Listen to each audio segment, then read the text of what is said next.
Hello friends, I am Mrinal. Welcome back to my YouTube channel. আশা করছি তোমরা সবাই খুব ভালো আছো এবং মন দিয়ে পড়াশোনা করছো। ভিডিওর প্রথমে জানাই সবাইকে দীপাবলির অনেক অনেক শুভেচ্ছা, ভালোবাসা। সবাই ভালো থেকো, মন দিয়ে পড়াশোনা করো, আর সবার মনের ইচ্ছা যেন পূর্ণ হয় এই বছর না হলে আর 5-6 মাসের মধ্যে যেন সবার হাতে একটা চাকরি থাকে, এটা আশা করি। যাই হোক, তো ভিডিওটা শুরু করি।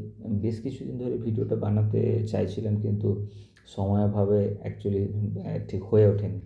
তো তোমাদের কাছে সত্যি আমি ক্ষমা প্রার্থী যে আমি এতটা ইনকনসিস্টেন্ট থাকছি, তারপরেও তোমরা আমাকে সাপোর্ট করছো।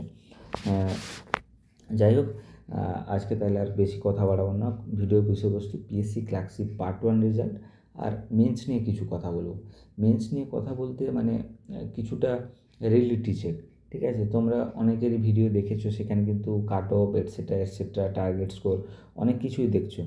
আমার মনে হয় তোমরা যেটাই করছো সেটা ভুল করছো। একটা সিরিয়াস অ্যাসপিরেন্ট হিসেবে আমি যে কথাগুলো বলছি তোমরা শোনো। ডেফিনেটলি তোমরা কিছু হলেও ইনপুট পাবে, যেটা তোমাদের অনেক কাজে লাগতে পারে। আচ্ছা, প্রথমে একটু বেসিক জিনিস থেকে শুরু করি। দেখো, এবার কিন্তু 89,821 ক্যান্ডিডেটকে পাস করানো হয়েছে, মানে ধরতে পারো অলমোস্ট 90,000 ক্যান্ডিডেটকে পাস করানো হয়েছে। মানে ভ্যাকেন্সিটা অলমোস্ট 9K থেকে 10K, মানে 9,000 থেকে 10,000 রেঞ্জে ভ্যাকেন্সি আছে। 9,000 থেকে 10,000 মানে হিউজ ভ্যাকেন্সি। মানে পিএসসির ইতিহাসে এত বড় ভ্যাকেন্সি লাস্ট 5 বছরে তো আসেনি। আর এর আগে যেটাই লাস্ট বড় ভ্যাকেন্সি ছিল হচ্ছে পিএসসি ক্লার্কশিপ 2019। তো তোমরা জানো সেখানে অলমোস্ট 7,000 ভ্যাকেন্সি ছিল। তো পিএসসি ক্লার্কশিপ 2019-এর পরে এটা কিন্তু একটা বড় সুযোগ। প্রায় 10,000 ক্যান্ডিডেট চাকরি পেতে চলেছে। মানে আমি যদি ডব্লিউবিসিএস, মিসলেনিয়াস ইত্যাদি ইত্যাদি যে পরীক্ষাগুলোর কথা বলি, সেখানে কিন্তু খুবই যৎসামান্য ভ্যাকেন্সি থাকে, হয়তো 500, 300, 400। সেই জায়গায় 10,000 ক্যান্ডিডেট চাকরি পাবে, মানে এটা খুবই ভালো খবর। ঠিক আছে, এবার কিছু জিনিস ভালো থাকলে তার খারাপও থাকবে, তার রিস্কও আছে। তো সেই জিনিসটা নিয়ে আমি একটু আলোচনা করব। যারা যারা পাস করেছো প্রিলিমস না, পার্ট 1, এটা অনেকেই কিন্তু মিস ইনফরমেশান দিচ্ছে প্রিলিমস বলে। বাট এটা প্রিলিমস নয়, এটা কিন্তু মাথায় রাখবে, এটা পার্ট 1। এর নাম্বারটাও অ্যাড হবে ফাইনালে।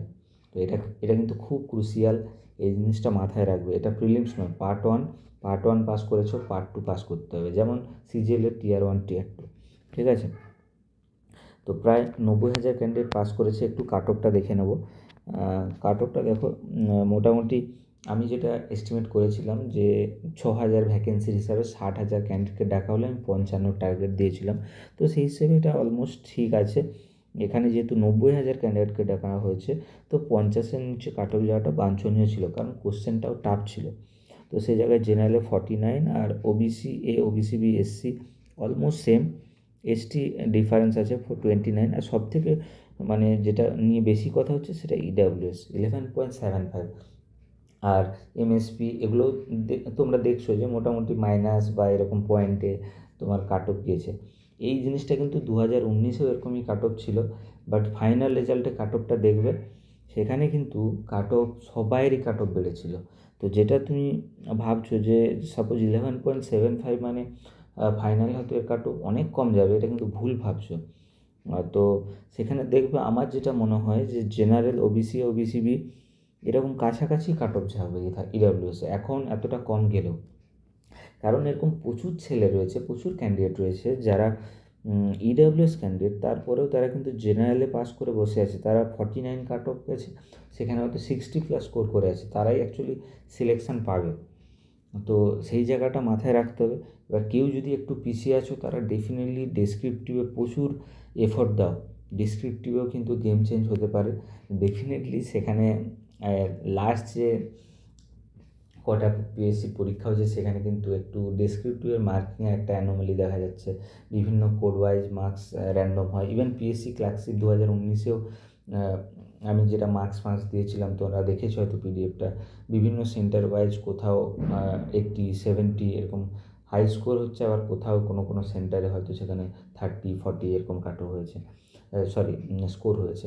তো এই জিনিসটা খুবই মানে কী বলবো, মানে এটা আনসার্টেন, এটা নিয়ে কথা না বলাই ভালো। বাট স্টিল এগুলো কিন্তু একটা ফ্যাক্টর, এটা মাথায় রাখা উচিত। মানে আগে কখনো রাখিনি, যখন নিজের সাথে হয়ে যায় তখনই আমাদেরকে রাখতে বাধ্য করে। মানে ইভেন ডব্লিউবিসিএস, ক্লার্কশিপ, এই জিনিসগুলো কিন্তু এখন হচ্ছে। যদি তোমার পরীক্ষা ভালো দেওয়াটা শুধু তোমার হাতে আছে, এখন তোমাকে সেটা নিয়েই ভাবতে হবে। তো স্টিল আমি বলবো যে হ্যাঁ, একটু লাকও একটা ফ্যাক্টর থাকে। তো সেই জিনিসটা তোমরা যারা অ্যাসপিরেন্ট, যারা পিএসসি পরীক্ষা দিচ্ছ বা অন্য কোথাও পরীক্ষা দাও, তোমরা জানো যে একটা কোথাও লাক ফ্যাক্টর কাজ করছে। তো সেই জিনিসটাকেও মানতে হবে। অবশ্য আমার হাতে যেটা আছে আমি সেটা করব, আমি আমার 100% এফোর্ট দেবো। তো তার জন্য কী কী করা উচিত, যদি আমি ধরে নিই যে ডিসেম্বরের শেষে পরীক্ষা আছে, আমি এক্স্যাক্ট জানি না, অফিসিয়াল কোনো নোটিশ নেই, বা স্টিল আমি যদি ধরে নিই যে 60 দিন সময় আছে, তো 60 দিন সময় আছে মানে তোমার কাছে কিন্তু খুব বেশি দিন সময় নেই। তো যারা যারা প্রিপারেশান এখনও শুরু করোনি, দোলাচলে আছো, বিভিন্ন জায়গায় ভিডিও দেখছো, কাট অফ ভিডিও, যে ফাইনাল কত কাট অফ যেতে পারে, আমার স্কোর এক্স্যাক্ট কত আছে, ডেফিনেটলি এটা একটা পিএসসি ধোঁয়াশাতে রেখেছে যে ওই মার্কটা যদি দিয়ে দেয়, এক্স্যাক্ট ইন্ডিভিজুয়াল স্কোরটা যদি দিয়ে দেয়, তাহলে আমার বুঝতে সুবিধা হয় যে আমি কত না মার্কস লিডে আছি বা আমার কতটা ডেফিসিট আছে। সেই জিনিসটা যতটা শোনা যাচ্ছে যে 4ঠা নভেম্বর মানে 4th নভেম্বর সেই ওএমআর অ্যান্সার কিটা আসা কথা আছে। এবার তারপর তারপর কী হয়, মোটামুটি আশা করা যায় যে নভেম্বর ফার্স্ট উইকের মধ্যে ওএমআর অ্যান্সার কিটা দেবে। তো সেটার জন্য তোমার অবশ্য প্রিপারেশানকে তুমি থামিয়ে রেখো না, প্রিপারেশান শুরু করে দাও। হ্যাঁ, ডেফিনেটলি ওটার পরে তোমার বুঝতে সুবিধা হবে যে তুমি কতটা এগিয়েছো। যাই হোক, যারাই মোটামুটি তার রেসপেক্টিভ ক্যাটাগরি থেকে 5 নাম্বার প্লাস বা 10 নাম্বার প্লাসও স্কোর রেখেছো, তারা কিন্তু ভাবতে পারো যে তুমি গেম চেঞ্জ করতে পারো পার্ট টুতে। পার্ট টুতে কীভাবে চেঞ্জ করবে না, এখন থেকে আমি বলবো যে যদি কোনো অর্গানাইজেশন কোচিং দিচ্ছে বা ধরে নাও মক টেস্ট নিচ্ছে, ডেফিনেটলি মক টেস্ট জয়েন করবে। মক টেস্ট বা টাইম ধরে লেখাটা খুব ইম্পর্টেন্ট। আর কেউ যদি মক টেস্ট জয়েন করতে না পারো, তারা লীলা রয় বা কার্তিক চন্দ্র মণ্ডল বা বাজারে যে বই পাওয়া যাচ্ছে সেটা নাও, টাইম ধরে লেখা প্র্যাকটিস করো। লেখা প্র্যাকটিস করাটা প্রচুর ভাইটাল। ক্লার্কশিপে কিন্তু রিপোর্ট, ফ্রেসি, ট্রান্সলেশন, এই বাংলাতে 3টে, ইংলিশে 3টে, 6টা টপিক কিন্তু তোমাকে 1 ঘন্টায় লিখতে হবে। মানে প্রতিটা টপিকে তুমি 10 মিনিট করে সময় পাবে। এটা কিন্তু যতটা ইজি ভাবছো ততটা ইজি মোটেও না। এখানে সাহিত্য লেখার জায়গা থাকে না। বেসিক জিনিসটা ঠিক করে লিখে দিয়ে আসতে পারলেও অনেক বিশাল বড় ব্যাপার। তুমি যখন একটা মক দিবে তুমি বুঝতে পারবে আমার কথাটা। তো আমি বলবো তোমাদেরকে সাথে সাথেই লেখা প্র্যাকটিস না শুরু করে আমি বলবো মোস্ট ইম্পর্টেন্ট রিপোর্টেড টপিকগুলো তোমরা একটু জেনে নাও, বা প্রেসি বা ট্রান্সলেশন, বেসিক যে নিয়মগুলো, যে সেই জিনিসগুলো একটু দেখে নাও। আর বিশেষ করে রিপোর্ট নিয়ে যেগুলো যদি সংবাদ প্রতিবেদন আসে, মেনলি ওটাই আসে। তো ওটা লেখার ধরনটা বা কোন ধরনের রিপোর্ট এলে ফিনিশিংটা কীভাবে করবে, ইন্ট্রোডাকশান, কনক্লুশনটা কীভাবে দেবে, ওই জিনিসগুলো একটা গদ হয়, ঠিক আছে? তো ওই জিনিসটা রেডি করে নাও। তাহলে কী হবে, তোমার মানে লিখতে সুবিধা হবে। আর তোমার কিন্তু যেই ধরনেরই টপিক দিক, সেখানে তুমি কিন্তু তোমার একটা ধরা বাঁধা সেন্টেন্স কনস্ট্রাকশন থাকছে। তো সেটা হলে তোমার একটু লিখতে সুবিধা হয়। তো সেটা করো। আর যদি কেউ কোনো কোচিং সেন্টার জয়েন করতে না পারো, যে কোনো কারণেই হোক, তাহলে কিন্তু তোমাদের নিজেদের বন্ধুদের মধ্যে একটা গ্রুপ বানাও, নিজেদের মধ্যে খাতা চেক করো। আমার মনে হয় যদি একে অপরের খাতা পড়ো না, সেখানে কিন্তু তোমরা দুজনেই সমৃদ্ধ হবে। আমরা প্রিপারেশনের সময় এভাবে করতাম, এটা কিন্তু খুব হেল্প দেয়। নিজেদের মধ্যে একটা তুমি সাপোজ তার খাতা দেখলে তাকে নাম্বার দিলে, আর সেও তোমার খাতা দেখলে তোমাকে নাম্বার দিল। আর যদি কোনো টিচার বা কোনো সিনিয়র থাকে, তার ডেফিনেটলি হেল্প নিতে পারো। বাট লেখাটা প্র্যাকটিস রাখো। আর যদি পারো একটু সংবাদ প্রতিবেদনের জন্য একটু পেপার পড়তে পারো। তবে আমি সাজেস্ট করব দিনে 15 মিনিট থেকে 20 মিনিট, এর বেশি না, দরকার নেই। আর আমি বলবো এই যে ক্লার্কশিপ পার্ট 2 পরীক্ষা আছে, এর জন্য দিনের কিন্তু 100% সময় দিও না তুমি, কারণ এটার জন্য তুমি দিনে 2 ঘন্টা থেকে 3 ঘন্টা দিলে মোর দেন সাফিসিয়েন্ট। একটা মক দাও, সেটা আধ ঘন্টা অ্যানালিসিস করো, আর বাকি একটু ডেসক্রিপটিভ পড়া বা কোথা থেকে যদি কিছু তোমার মনে হয় যে এই জিনিসটা ট্রান্সলেশন আসতে পারে বা প্রেসি আসতে পারে, বা ওই তোমার মধ্যে সেন্সটা ডেভেলপ হওয়ার জন্য যতটা সময় লাগে সেটা দাও। বাট আমি বলবো পাশে যে পরীক্ষাগুলো আছে সেটার জন্যও পড়াশোনা করো। আমি কেন বলছি এটা, আমি আমার পাস্ট এক্সপিরিয়েন্স থেকে বলছি। আশা করছি তোমরা আমার ক্লাসিক রিলেটেড ভিডিওটা দেখেছো, যে আমি 2019-এ কিন্তু পার্ট 1-এ অলমোস্ট 85, মানে আমার হিসেবে 87 ছিল, বাট যাই হোক পিএসসি যখন অ্যান্সার কি দিয়েছিল 84.5 বা এরকম সামথিং কিছু ছিল, 85-এর মতো। বাট আমি ডিসক্রিপটিভে কিন্তু যেটা আশা করেছিলাম তার থেকে অনেক কম নাম্বার পেয়েছি, যেখানে সবাই 80-90 করে পেয়েছে সেখানে বোধহয় 40 বা সামথিং এরকম পেয়েছিলাম। আমার ফাইনাল সিলেকশন হয়নি কিন্তু, যেখানে আমি ভেবেছিলাম হয়তো আমি প্রথমের দিকে র্যাঙ্ক করব। যাই হোক, তো আজকে শুনে হয়তো তোমাদের অনেকের হাসি পাচ্ছে বা ভাবছো এরকম ব্যাপার, বাট এটা কিন্তু তোমার সাথেও হতে পারে।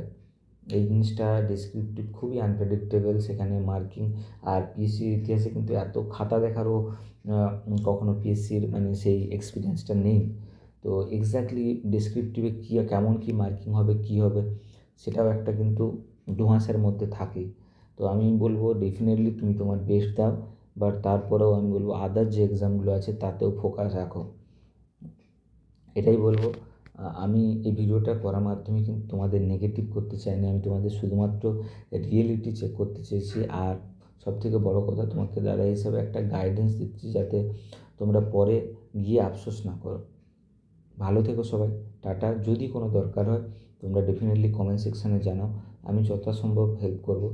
আর আমার টেলিগ্রাম চ্যানেলে জয়েন করে যেতে পারো, আমি কিন্তু সেখানে সব সরকারি চাকরির নোটিফিকেশান কম বেশি পিএসসির আপডেট আমি সব তৎক্ষণাৎ দিয়ে দিই।